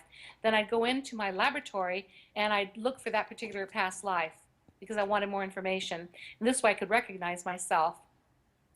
Now, the thing is, you're also going to feel the sense of other spirits joining you in the room.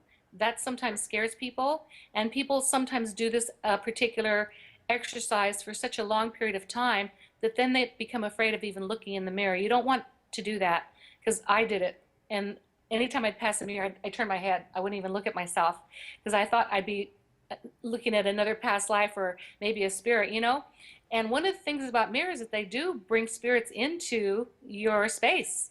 So I've always, you know, anytime I bought any furniture, bedroom, I always remove the mirror. Even when I stay at a hotel, I cover the mirror with a sheet and the television set, because you know that you can actually look into white noise and get spiritual activity that way, and they can enter your space. So I cover my TV set, even if it's turned off, and I cover all mirrors. I never have mirrors. It's the worst thing in the world to have in your bedroom because you can't sleep at night because it invites them in. So when you're doing this kind of an exercise, especially by looking in the mirror, you know, you want to have one that's at least 10 to 12 inches, circular, that stands up so you don't have to hold it. You know, it's got to have an anchor. And then keep doing this exercise until you feel fulfilled that you have actually seen enough of your past lives, so that you can then start working on them. I would start with the one that's troubling you the most. And the way to figure that out is to say, what scares me the most in this lifetime? What's my biggest fear? What's my biggest worry? Why do I feel so insecure? I need to have those answers, and I'm going to find it from past lives. I want to find out if I'm paying karma, because karma is very real. We do pay karma. And, you know, even if you're evolved, sometimes it answers questions like, in this lifetime for me, why is it that my work's always been about service to humanity? And why did I never find personal love?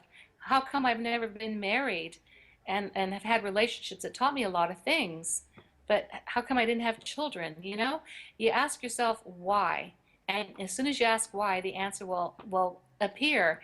And as soon as you can connect it to your own belief systems, or you can connect it to past life incidences, but you will get your answer. And the key is that there's nothing more important than information.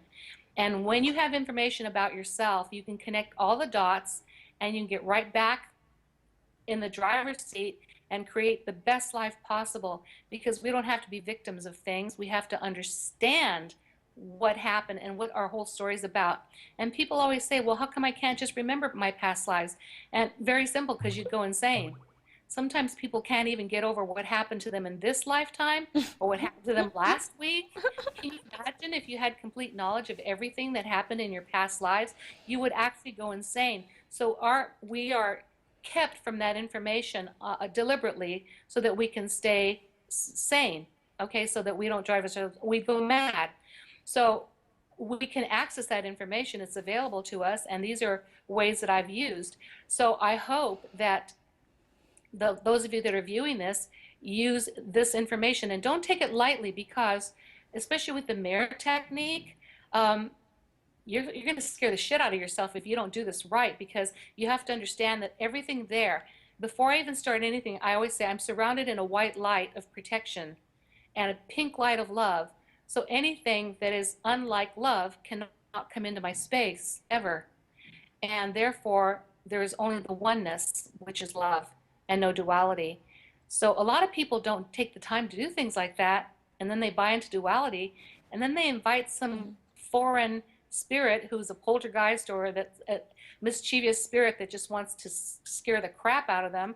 And I mean, that is pointless, because there goes a valuable tool that we had that actually would have helped you find out more about yourself. So one of the things I'd like is from the viewers is to do that experiment and use that process using the mirror, and to email me and let me know what happened. Because Sorry to interrupt. I found that doing that same technique possibly is possible to do with another person, but maybe the result is slightly different, because since same age of 11, as I mentioned before, I had this teacher that I was meditating together with, and we would look at each other's third eye, and I would start seeing all these different faces on her. So was I seeing her past lives Yes. faces?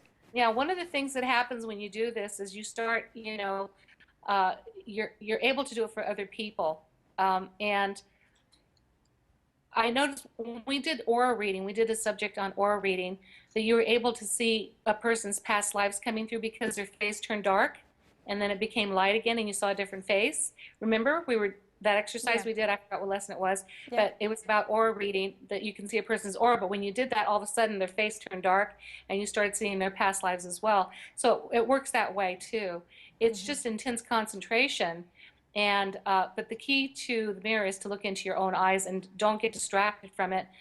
Don't be afraid. That's why I said do it with somebody else if you want to, or have them sitting with you the first time. For me, the first time, of course, I'm so bold. I take risks all the time. I did it by myself, and it scared the crap out of me. I'm like, oh my gosh. But then it all made sense to me because, I've been contacted by extraterrestrials since I was 4. And I've had experiences where I've been taken aboard crafts. I've seen spacecrafts, UFOs, if you call them. And I've never been by myself when I saw them. I was always with other people. So I'm not like delusional. And it was on the news that night, in fact. And I've seen them 4 times and I've had interactions with them firsthand. In fact, I was interviewed for a movie that was released in the 90s called Intruders. Part of my story was in there because I was interviewed by the producer, Mary Benjamin. And so because I've had this, it explained to me why I saw pictures of myself with different kinds of faces that look very alien, because I have past incarnations there, and I was connecting with people that were familiar and that were helping me in this incarnation as well.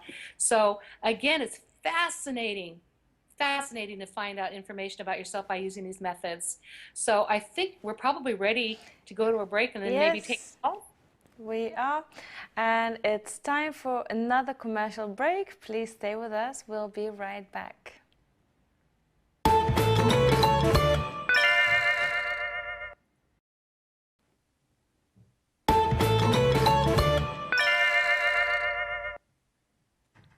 Welcome back to the Right Brain Thinking in a Left Brain World with Monnica Sepulveda.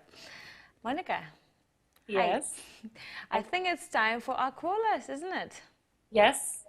Okay. So I just would like to remind the viewers that you can call us with one specific question, and Monnica would need your day of birth, and if it's a question relating your relationship, then Monnica will need your and your partner's date of birth. And yeah, so I think I'm just going to give out the phone number so that we can receive the calls. So it is 020-3714-2700. If you are calling from outside of UK, it's +4420-3714-2700. And I believe we have the number displayed on the screen. So good, great. So I find it very exciting, this topic today, Monnica. Is there anything else you'd like to add about it, about the past life, reincarnation? And do you think everyone can access their past lives information? Well, I gave you 3 ways to do it. But I believe some people that are watching might think, well, I'm still not convinced that what I'm getting is actually not my own imagination, although you have explained that we are receivers. Yes, we are receivers. That's one of the things my teacher taught me when I was studying with her back in 1970. She said the biggest hurdle that people have is that they keep thinking that they're making it up. If you got rid of that, you'd be so open to this information and it would become so easy. When I let go of that, I was able to do readings very easily. Back then, because I've studied so much, I've taken so many courses, I've spent thousands of dollars studying so I could put everything that I've learned and create a cohesive message, because my work is about, solution-oriented counseling. It's not just about predictions.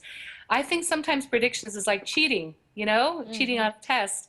You're giving the person the answer because they're distressed and they need counseling because they need to calm down. I think it's better to teach them how to calm down, you know, and not keep bringing in the same kinds of things, because this world, the third dimensional world, is a reflection. It's a mirror of what's going on in here. And you know what? Those thoughts and those belief systems and that energy is not in the third dimension, because if it was, we'd be able to see thoughts flying by. And I don't know about you, but I've never seen the thought flying by. No, I haven't. I have seen music, but I haven't seen words. And you know, the thing is that we see it in comic books because they have that big bubble and whatever the person's thinking, but we don't see that in the third dimension. So, you know, obviously we're living in two dimensions simultaneously, the third and the fourth and the fifth. And so therefore, whatever's going on in our thoughts and our belief systems, that is what's going to manifest into our physical reality. That's how people invent things. I mean, like this thing that I write on here, this was a thought before it became a reality. I mean, it just wasn't dropped on the planet, you know what I mean? Everything that's invented was a thought first. So therefore, our experiences also came to be because of our own thoughts and our belief systems. And you know, like I always say, Einstein said E equals mc squared, which means energy turns to matter. Thoughts are energy, belief systems are energy, our own emotions are energy, and everything manifests. It becomes duplicated in the physical form as an experience or a thing. And we actually drop, a lot of people say, God, why do I have such bad relationships? I keep finding this guy who just, you know, he's never there for me. And so I simply ask a question, well, are you there for you?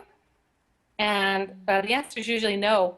You know, I go, well, there you go, because what you're doing is you're getting a reflection of who you are.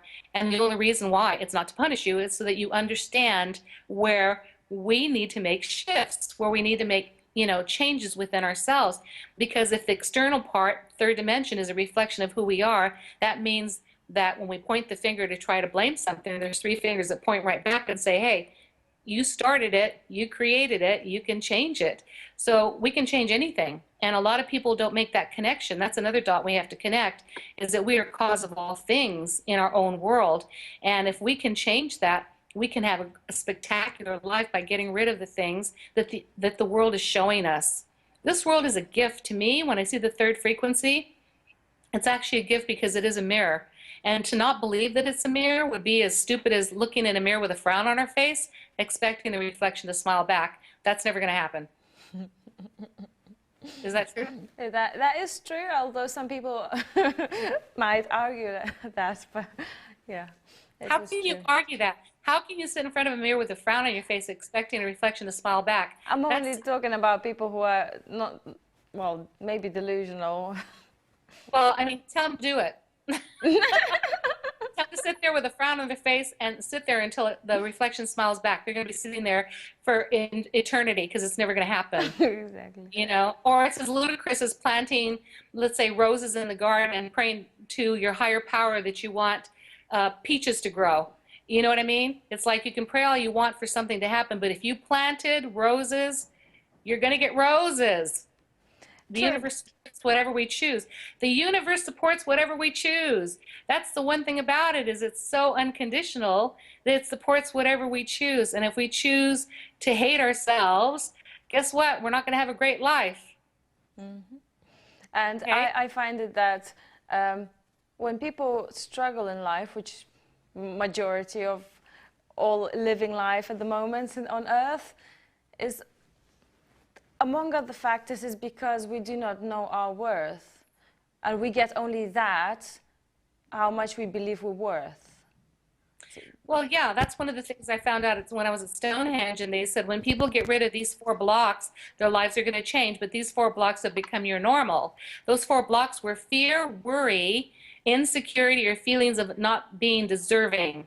Mm-hmm. And so they said that became our normal, not feeling good enough. That was very key.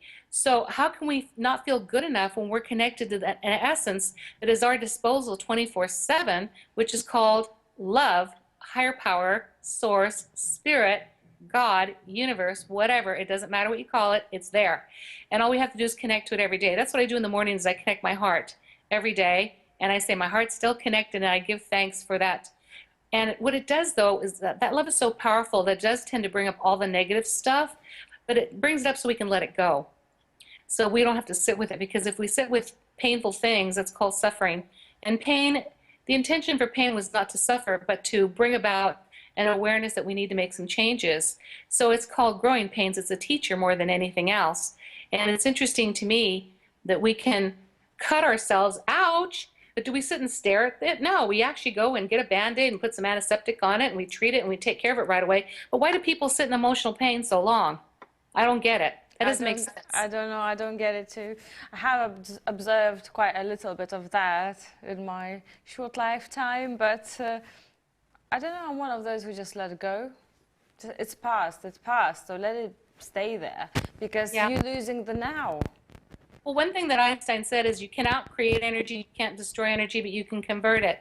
So anytime I feel something like a worry or any kind of a panic or any kind of a feeling of dread or not feeling deserving, I get reminded of it pretty quickly, from the external world. And what I do is I will sit with that energy, and I'll look at the clock and I'll say, I'm going to sit with this energy for 3 minutes only, and I'm going to feel it, because I realize that the love that's within me and that I'm connected to is actually pushing it out. It's actually like an emotional diarrhea. It's pushing it out so I can see it and I can let it go. But I experience it and I actually talk to it and I give it a shape like a ball, and I see what color it is. And then I infuse it with the color green, which is the heart chakra color. And then I say, okay, you are now filled with love and you are healing energy. I want to send you out to the nearest animal hospital, and I visualize it in my mind, and I want you to go through the roof, and then I see it turning into glitter, green glitter and pink glitter, and I want you to heal all the pets that are there right now.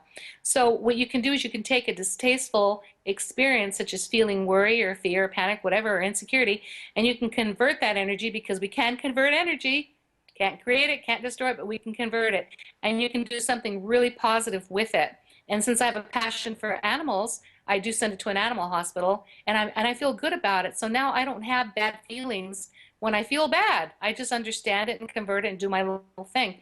And all that stuff works. These are tools that I teach people. They always email me back and they say, my gosh, you know what? I don't freak out anymore when I start to worry about money, because I just realized that that's stuff from my past.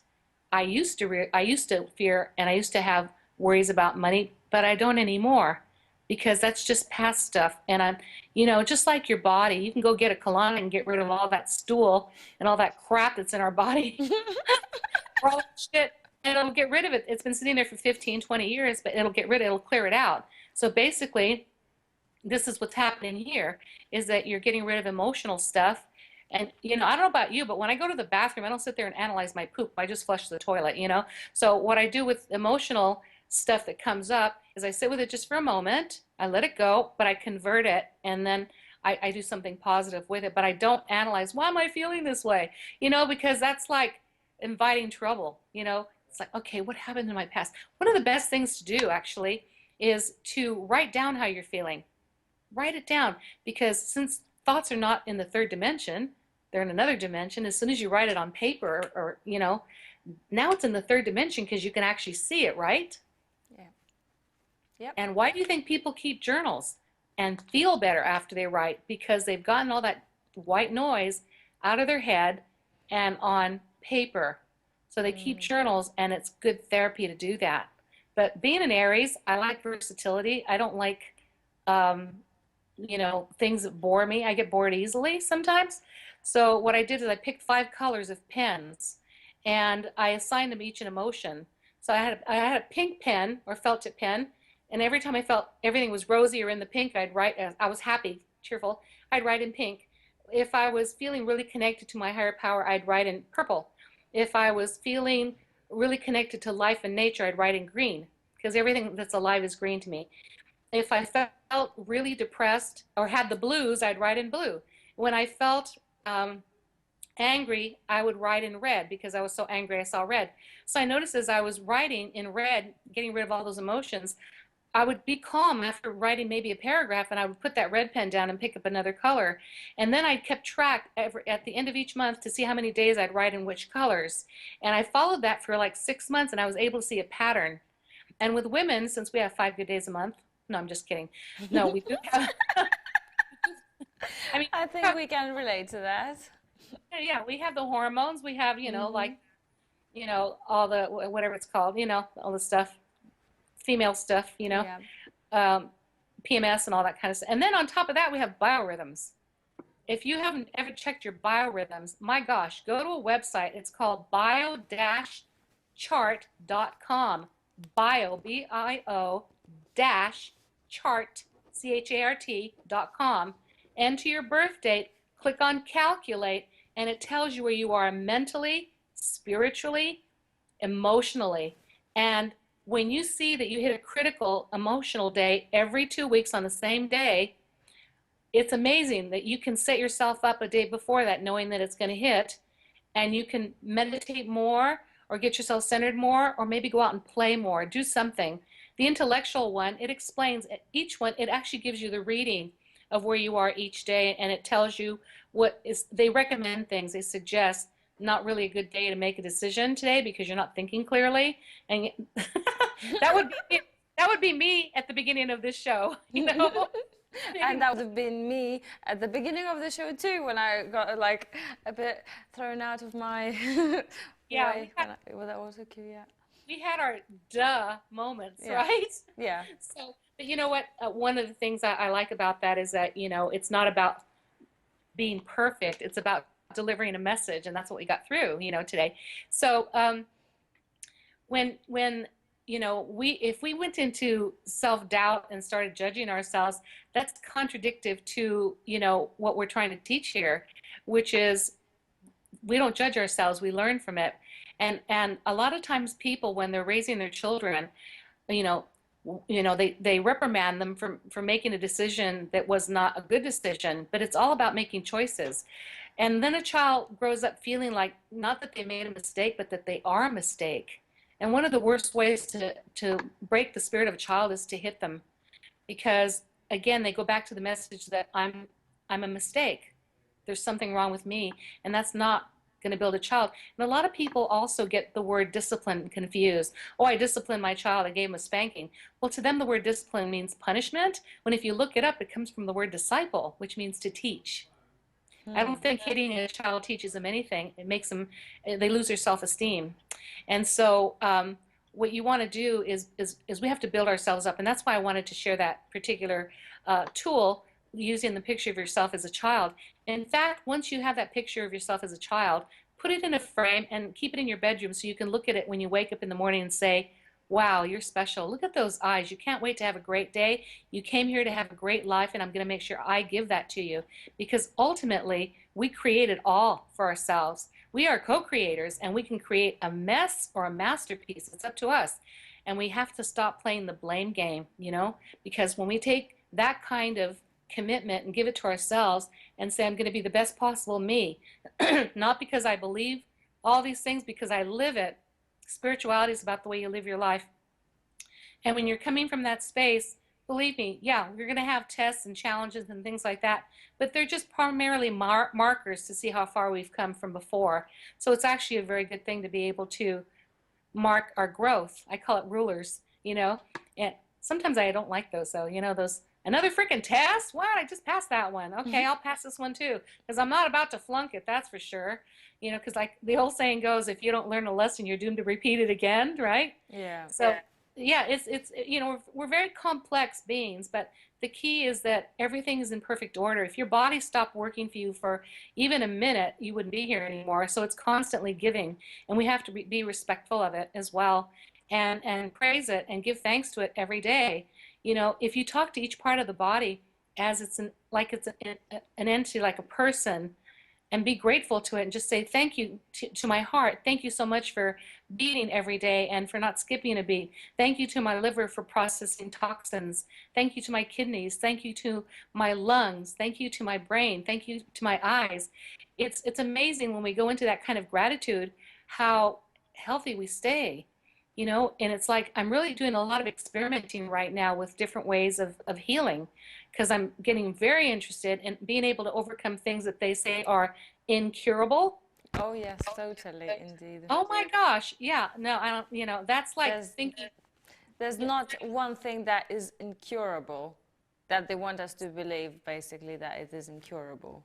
well, yeah, and in this country they do a lot to keep us enslaved in taking a lot of medications and because I don't really feel that they're interested in making us healthy. I think they're more interested in making themselves wealthy. Yes, because it's not a wellness industry, it is sickness industry. All the Yeah. doctors and stuff like Oh that. yeah. Obviously, some of them are genuine, but the big Oh yeah. Oh no, I majority. have some good doctors, but the health insurance here is very expensive. You know, my health insurance is very expensive.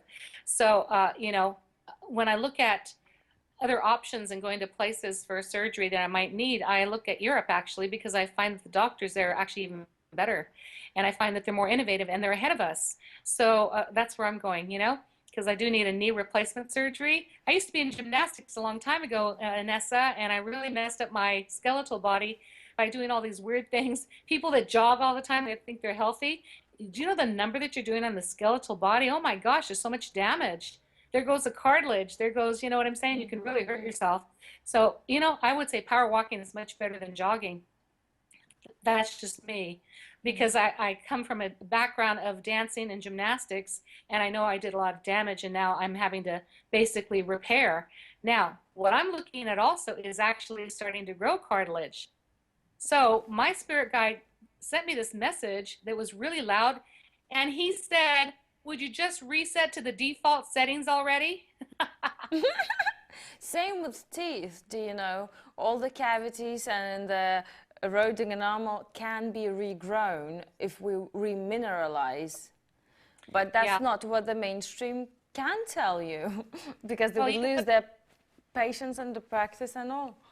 One of the things I learned when I was taken aboard a UFO spacecraft is that, you know, they said because we use such a small percentage of our brain, once we start using more of it, we are going to be able to grow limbs back and be able to fully heal and repair. And they did some work on my back, actually, which really healed my back for many, many, many years. But that was done back in the 70s when I had that experience. It was really, I was there with a bunch of people from different parts of the world. And what I learned there, and boy, being inside one of those crafts is really a trip because even their bathrooms are different, you know, they don't use water.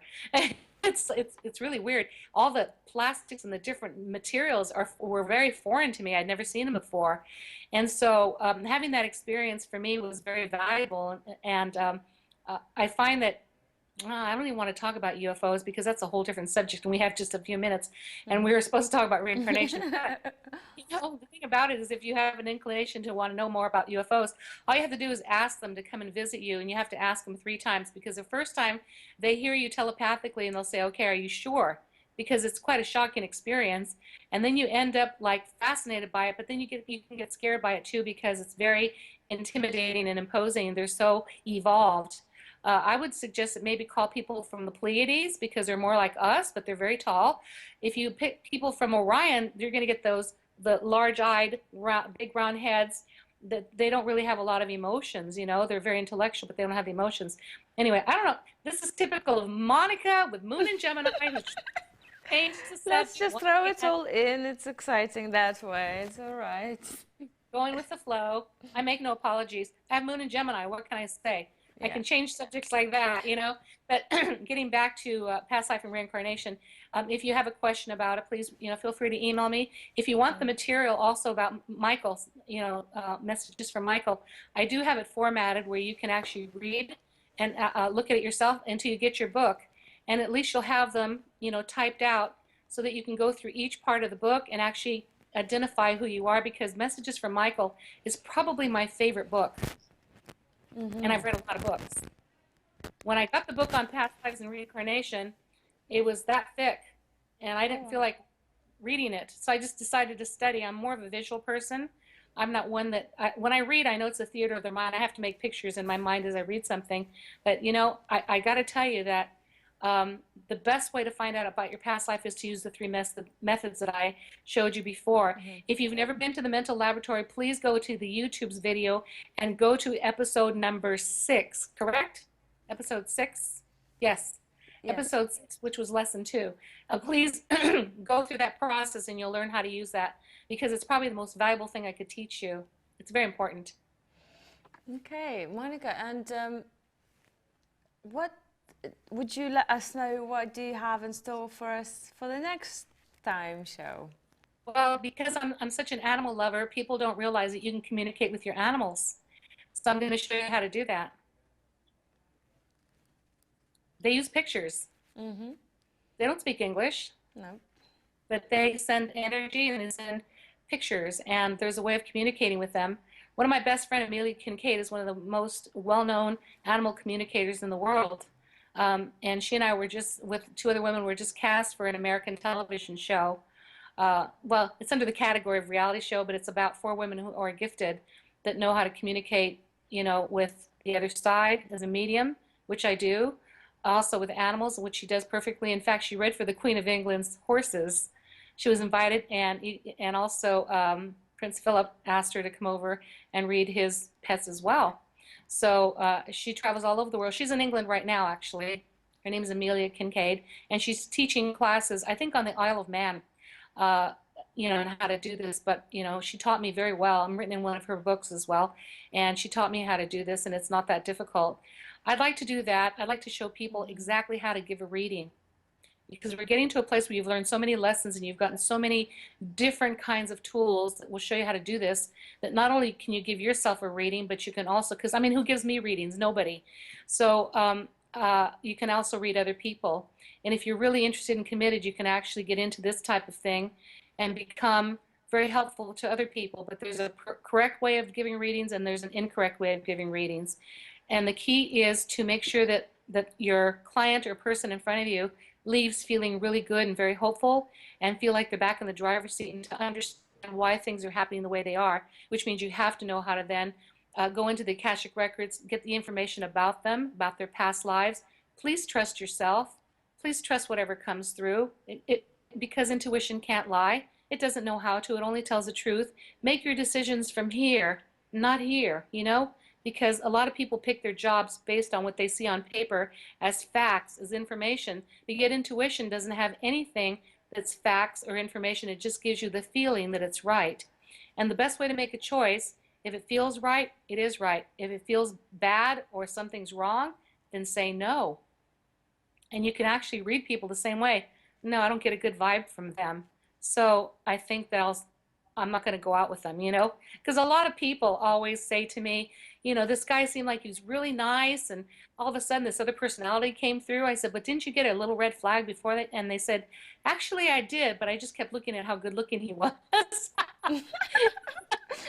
There you go. There you So, go. I yeah. find it as well that there's always this little red flag, and I hope by now I have learned that lesson. So just listen to the red flag Well, and pay the thing about attention. it is, if you don't learn the lesson by getting the red flag, you're going to get an opportunity to get another red flag. So the key is, once you get sick and tired of being sick and tired of learning the same lesson, you'll say, oh, okay, that was a red flag. I'm going to pay attention to it this time. There's nothing wrong with repeating lessons. Just don't keep repeating them for the rest of your life. I mean, if we want this planet to change, each of us must take responsibility for ourselves, our thoughts, our beliefs, our thoughts about ourselves, and to clean it up and come from truth. And like my friend David Icke says, love is the only reality. Everything else is an illusion. Illusion. That is a fact. That is a fact. So apply it to ourselves and stay in that particular frequency and watch how life changes. It Monica, really sorry. does. Oh, yeah, sorry to interrupt. Continue. What I wanted to finish with was, and also when you do something with this kind of work and you're here to help people, we will be criticized. But my mentor always said to me, if you're being criticized, you're on the right track. And even David said that to me, if you're being criticized right now, he said, then that means you're doing something right. So he said, don't even worry about that. He said, it just means it's just validating what you're doing. He says, because most people aren't doing anything. But that's not what I want. I want people to take care of themselves, their space, because that's one by one. that's how we change the world, one person at a time, and keep spreading that love and do little random acts of kindness as well. Because when you do little things like that, like I noticed I was at a sandwich shop the other day, and the guy in front of me didn't tip the guy for making a sandwich. So I said, you know what? Here's my tip, and there's a tip for him. I don't know that guy. He already left, but it doesn't matter. To me, it's like little random acts of kindness made that other guy who made the sandwiches feel better because I acknowledged his work, you know? Well, And Monica, I think it's our time to round it up. As much as well, I'd like to stay a bit longer, but I think we're I running know. out of time. Well, one thing I'd like to say, Inessa, is that wherever you go, always make it a better place because you were there. Thank you. I will take that away with me. Okay. So, thank you, Monica. We've run out of time, but we'll see you again next Saturday, same time, same place. Thank you for watching us, and if you didn't call us this time, call us next time, and we'll see you next week.